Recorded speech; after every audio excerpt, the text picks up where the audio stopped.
गुजरात के वडोदरा में hit and run का मामला सामने आया है, जहां पर एक नशे में धुत युवक ने कई लोगों को तेज रफ्तार मर्सिडीज कार से कुचल दिया। आरोपी का नाम रक्षित है, जो कि वाराणसी का रहने वाला बताया जा रहा है। गुजरात में ये हिट एंड रन का मामला सामने आया है। तो तेज रफ्तार मर्सिडीज ने कई लोगों को रौंद दिया। नशे में धुत होकर आरोपी चला रहा था कार। ये तस्वीरें आप देख सकते हैं। वाराणसी का रहने वाला है आरोपी रक्षित।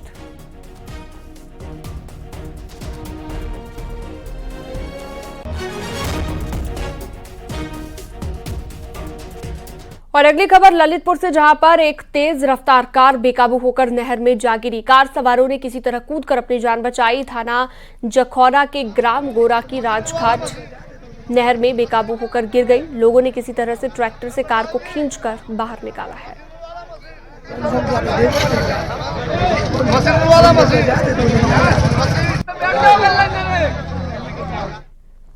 मथुरा में पुलिस का ऑपरेशन लंगड़ा लगातार जारी है। पुलिस और एसओजी की टीम ने नवीपुर फैक्ट्री एरिया में आधा दर्जन से ज्यादा शातिर बदमाशों से मुठभेड़ हो गई। मुठभेड़ में 4 बदमाशों के पैर में गोली लग गई। घायल बदमाशों को पुलिस ने अस्पताल में भर्ती कराया है। वहीं 2 बदमाशों ने पुलिस के सामने खुद सरेंडर कर दिया है। आरोपियों के पास से चोरी किया गया करीब 7 टन स्क्रैप, असलहा, कारतूस और बिना नंबर की कार बरामद हुई है। बताया जा रहा है कि 8 मार्च को चेन्नई से बदमाशों ने 55 लाख रुपए का स्क्रैप चोरी कर फरार हो गए थे। पकड़े गए बदमाशों का नाम शाकिर, सलीम, असलम, जाहुल, अकरम और मौसम बताया जा रहा है। लखीमपुर खीरी में एक बाघ को ग्रामीणों ने गांव के बाहर का रास्ता दिखा दिया। मामला गाड़ी घाट का बताया जा रहा है, जहां पर दुधवा टाइगर रिजर्व के जंगल से निकलकर एक बाघ गांव में पहुंच गया और खेतों में चहलकदमी करते हुए देखा जा रहा था, जिसकी वजह से पूरे गांव में दहशत का माहौल बना हुआ था। जिसके बाद एक साथ सैकड़ों ग्रामीणों ने इकट्ठा होकर लाठी डंडे से पीटकर और पटाखे जलाकर बाघ को गांव के बाहर कर दिया।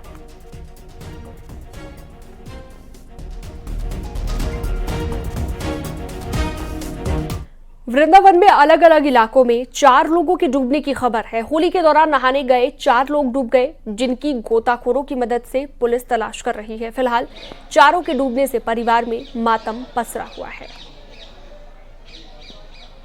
तो अलग अलग इलाकों में लोग डूब गए, तलाश में पुलिस जुटी हुई है। परिवार में मातम पसरा हुआ है। गोताखोरों की मदद से तलाश में पुलिस जुटी हुई है।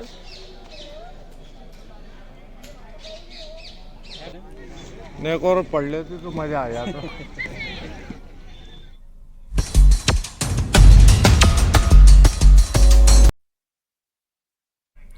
यूपी एटीएस ने आगरा से 2 पाकिस्तानी जासूस रविंद्र सिंह और उसके साथी को गिरफ्तार कर लिया है। रविंद्र सिंह पर पाकिस्तान के लिए जासूसी करने का आरोप है।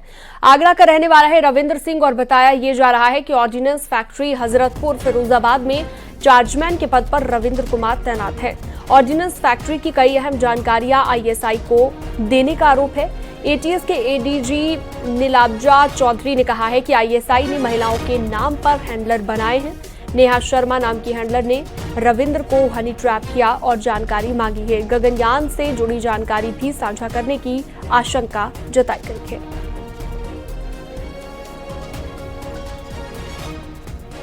तो वहाँ पे एक व्यक्ति जो कि चार्जमैन के पद पर है, नाम रविंद्र कुमार, उनके द्वारा अपने पाक आईएसआई हैंडलर को अलग अलग सूचनाएं साझा किया जा रहा था, जो कि गोपनीय सूचनाएं हैं और काफ़ी संवेदनशील सूचनाएं हैं।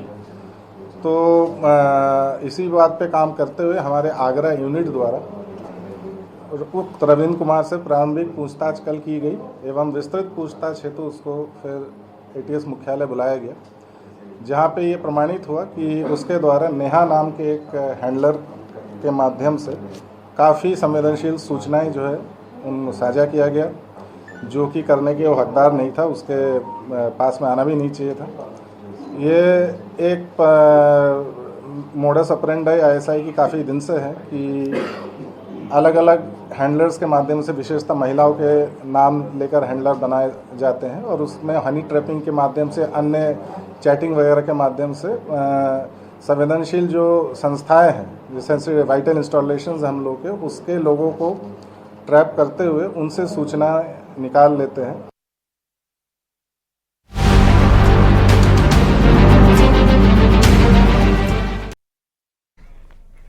संभल में शाही जामा मस्जिद में आज से रंगाई पुताई का काम शुरू हो सकता है। इलाहाबाद हाईकोर्ट के आदेश के बाद एएसआई की टीम गुरुवार को मस्जिद में सर्वे करने पहुंची थी, जहां पर एएसआई की टीम ने सफेदी और मरम्मत का काम शुरू होने से पहले मस्जिद का सर्वे किया। इस दौरान टीम ने मस्जिद के उन हिस्सों को चिन्हित किया जहां पर सफेदी और मरम्मत की जरूरत है। आपको बता दें कि 12 मार्च को हाईकोर्ट ने मस्जिद की आंशिक रंगाई पुताई को मंजूरी दी थी। रंगाई पुताई को लेकर संभल की मस्जिद कमेटी ने इलाहाबाद हाईकोर्ट में अर्जी दाखिल की थी, जिस पर जस्टिस रोहित रंजन अग्रवाल की सिंगल बेंच ने 1 सप्ताह के भीतर सफेदी का काम पूरा करने का निर्देश दिया। इस बारे में संभल के डीएम राजेंद्र पेंसिया ने बताया कि मस्जिद में रंगाई पुताई के काम में अगर एएसआई को प्रशासन की कोई मदद चाहिए तो प्रशासन जरूर करेगा।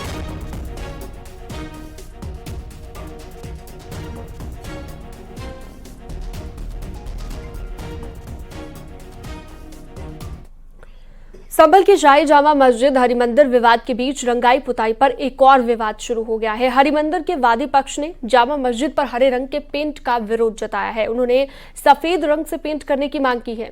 दरअसल मस्जिद पक्ष की मांग पर हाईकोर्ट ने एएसआई की देखरेख में जामा मस्जिद की बाहरी दीवारों पर पुताई का आदेश जारी किया है।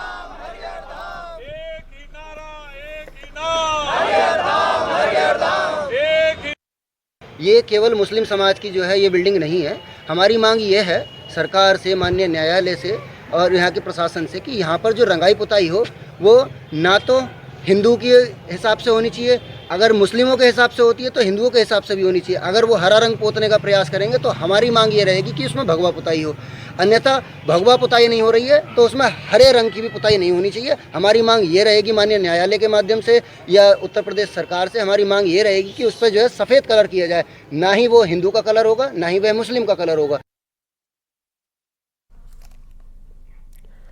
संभल में बीजेपी नेता राजेश सिंघल ने बड़ा बयान दिया है। उन्होंने कहा कि हिंदुस्तान में भगवाकरण होने वाला है, यहाँ पर कोई पाकिस्तान नहीं बनेगा। संभल में हिंदू एकजुट हैं और सभी मिलकर होली मना रहे हैं। उन्होंने सीएम योगी की भी तारीफ की है। होली इस बार संभल के अंदर और संभल में नहीं पूरे उत्तर प्रदेश में जिस प्रकार हमारे योगी ने संदेश दिया, भगवा होली भगवाकरण है चारों तरफ और आने वाले समय भी भगवाकरण का ही होगा। यहाँ पर हिंदुस्तान है, हिंदुस्तान रहेगा। यहाँ पर कोई ना पाकिस्तान बनने वाला है ना कोई पाकिस्तानीकरण होने वाला है। आने वाले समय में यहाँ पर पूरे देश के अंदर भगवाकरण होने वाला है।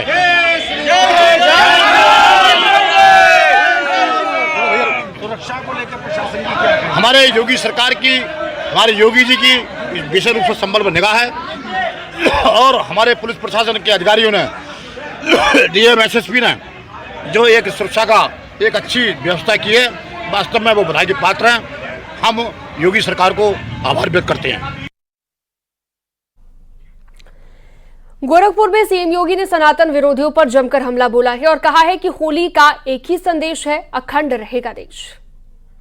त्योहारों की ऐसी परंपरा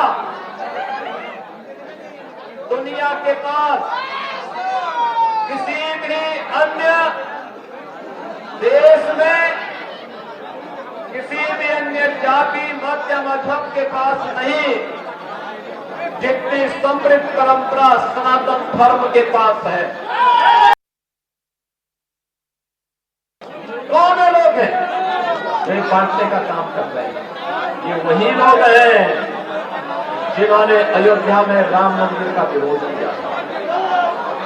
ये वही लोग हैं जो गौ तस्करी में लिप्त थे और गौ हत्यारों को प्रश्रय देकर के उन्हें सत्ता में भागीदारी बनाते थे। ये वही लोग हैं जो बोलते हैं कि भारत कभी विकसित भारत नहीं हो सकता। जो लोग सनातन धर्म को कोसते थे, जो लोग कोसते थे, उन्होंने सनातन धर्म की भी और भारत की सामर्थ्य भी प्रयागराज महाकुंभ के माध्यम से देखी। 66 करोड़ से अधिक श्रद्धालु एक साथ एक घाट पर आकर के, त्रिवेणी के महासंगम में आकर के महास्नान का पुण्य का भागीदार बना है। एआईएमआईएम चीफ असदुद्दीन ओवैसी ने सरकार पर मुस्लिम तुष्टीकरण का आरोप लगाया। घर पर नमाज पढ़ने के बयान पर तंज कसते हुए ओवैसी ने कहा कि जो डरपोक थे वो पाकिस्तान चले गए, हम डरने वाले लोग नहीं हैं। संविधान हमें अपनी पसंद से रहने का हक देता है। घर में बैठ जाओ, नमाज एक चीफ मिनिस्टर बोल रहे नहीं जुम्मे की नमाज घर में भी पढ़ सकते। आप कब से फजीलतुल शेख बन गए? आप कब से अल्लामा बन गए? ये समझ में नहीं आया। अब दीन मैं इनसे सीखूं?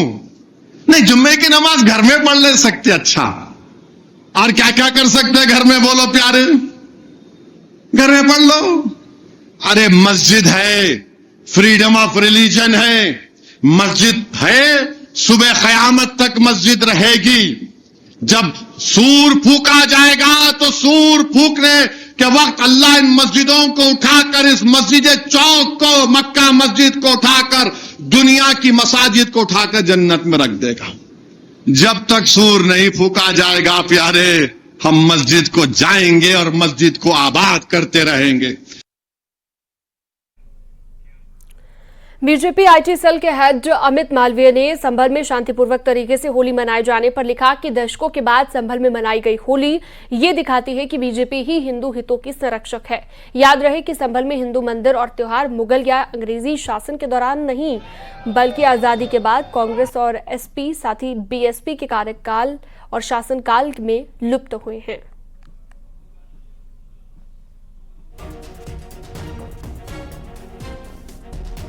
तो एक बार फिर से देख लीजिए ये ट्वीट जो किया गया है अमित मालवीय की तरफ से। सोशल मीडिया साइट एक्स पर ये पोस्ट लिखा है अमित मालवीय ने।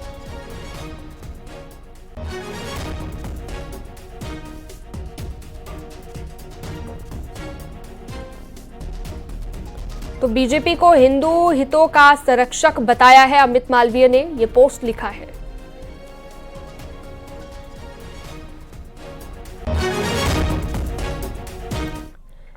विपक्षी दलों ने बीजेपी पर पलटवार किया है। समाजवादी पार्टी ने बीजेपी पर ध्रुवीकरण की राजनीति करने का आरोप लगाया है।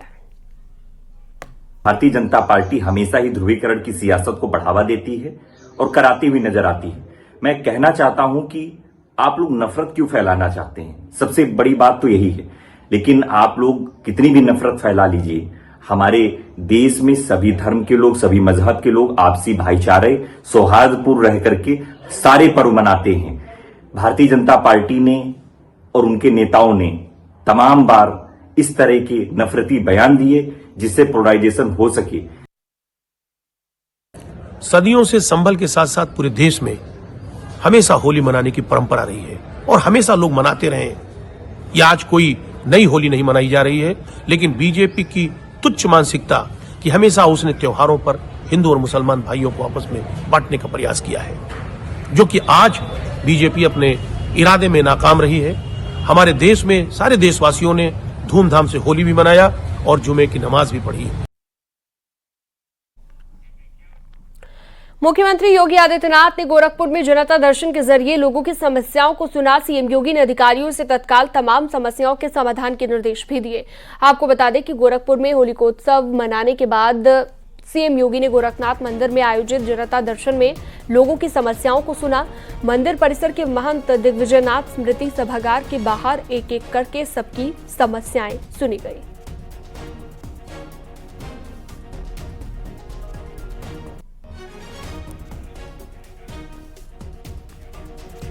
संभल पहुंचे बीजेपी के प्रदेश अध्यक्ष भूपेंद्र चौधरी ने गुलफाम सिंह की हत्या के दोषियों के खिलाफ कड़ी कार्रवाई का भरोसा दिलाया। उन्होंने कहा कि ऐसी कार्रवाई होगी जो नसीर बनेगी।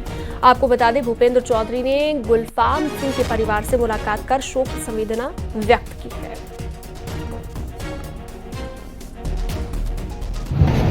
आदरणीय गुलफाम सिंह जी हम लोगों के वरिष्ठ साथी थे और सार्वजनिक जीवन में और हमारी पार्टी के विस्तार में उनका बहुत बड़ा योगदान है।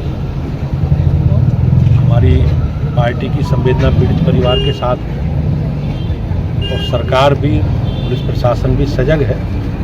जो भी दोषी हैं, जो भी इस कृत्य में शामिल हैं, सबके खिलाफ कठोरतम कार्रवाई की जाएगी और ऐसी कार्रवाई की जाएगी जो नज़ीर बन सके और हम सब लोग आज की जो परिस्थिति है उस परिस्थिति में हमारी पूरी पार्टी, हमारा पूरा संगठन, परिवार, उनके परिवार के साथ खड़ी है, उनके साथ है।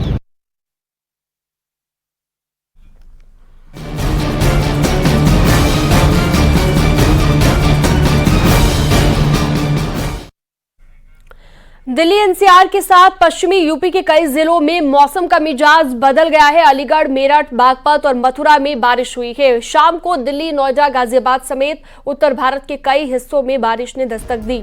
मौसम विभाग ने साउथ दिल्ली के लिए ओले का अलर्ट भी जारी किया है। मौसम विभाग के अनुसार कल और बादल छाए रहने की संभावना है। वहीं तेज हवाओं के साथ मौसम सर्द है।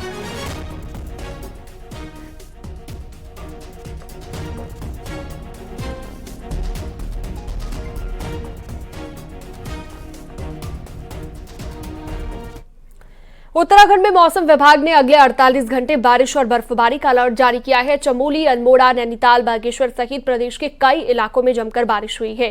इसके साथ ही बद्रीनाथ धाम, हेमकुंड साहिब, फूलों की घाटी और नीति मलारी घाटी में जमकर बर्फबारी हो रही है।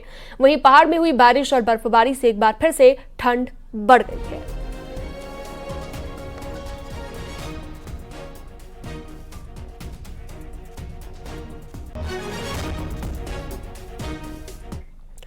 गुजरात के वडोदरा में हिट एंड रन का मामला सामने आया है, जहां पर एक नशे में धुत युवक ने कई लोगों को तेज रफ्तार मर्सिडीज कार से कुचल दिया। हादसे में एक महिला की मौत हो गई, जबकि 8 लोग घायल बताए जा रहे हैं। फिलहाल घायलों को अस्पताल में भर्ती कराया गया।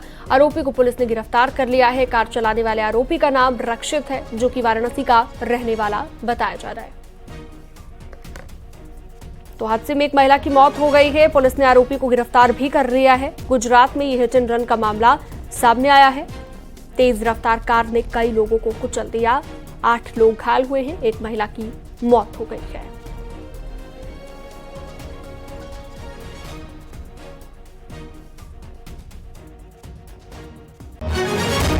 में 2 एक्टिवा व्हीकल और एक ईवी व्हीकल उसमें थे। फुल उसमें 8 सवार इंजर्ड हैं। उसमें से एक महिला की मृत्यु हुई है। इस घटनाक्रम का जो गंभीरता को ध्यान में रखते हुए सीनियर पुलिस ऑफिसर्स और मल्टीपल इन्वेस्टिगेटिंग टीम्स इसमें जुड़े हुए हैं। स्थल पे forensic team, crime scene managers और आरटीओ का एक्सपर्ट्स वगैरह स्थल मुलाकात से जो ऑन द स्पॉट टायर मास, उसका पॉसिबल क्राइम सीन से फिजिकल और साइंटिफिक एविडेंस मिल सकते हैं, उसको एकत्रित कर रही है। और पुलिस जो व्हीकल चला रहे थे और उनका जो को पैसेंजर थे, उनका एंटायर मूवमेंट के बारे में, कहाँ से स्टार्ट किए, किस मार्ग से निकले और कौन इनके साथ में थे, क्या वो किसी तरह के इंटॉक्सिकेटिंग सब्सटेंस का कंज्यूम किए हुए। सर मैं वहाँ सूर्यशेखर से निजामपुरा वापस आ रहा था, बस। क्या हुआ? बरेड़ा सर्कल। सोसाइटी का नाम नहीं पता सर। हम लोग स्कूटी से आगे आ रहे थे, एक छोटी कारेली बाग चौराहे पे चौकड़ी पे आप देखेंगे कि गड्ढा हुआ है। और हम लोग जब राइट लेने का स्पेस था, उस टाइम एक स्कूटी थी और एक कार था। उसके बाद जैसे ही हम लोग अंदर घुसे तो कार छू गई और एयरबैग खुल गया। जैसे एयरबैग खुला, कुछ आगे का दिखा नहीं और गाड़ी अपने आप ही डीरेल हो गई। कितनी स्पीड में थी गाड़ी? 50 की स्पीड में तो आराम से थे। 7 बंदे थे ही नहीं उस टाइम। एक स्कूटी थी और एक कार थी, बंदे तो वहाँ पे थे ही नहीं। वही तो बात है, मुझे कुछ आइडिया नहीं। उसके बाद हम लोग सीधे इधर आके कुछ पता ही नहीं चला क्या हुआ। और वक्त एक छोटे से ब्रेक का, फौरन लौटते हैं।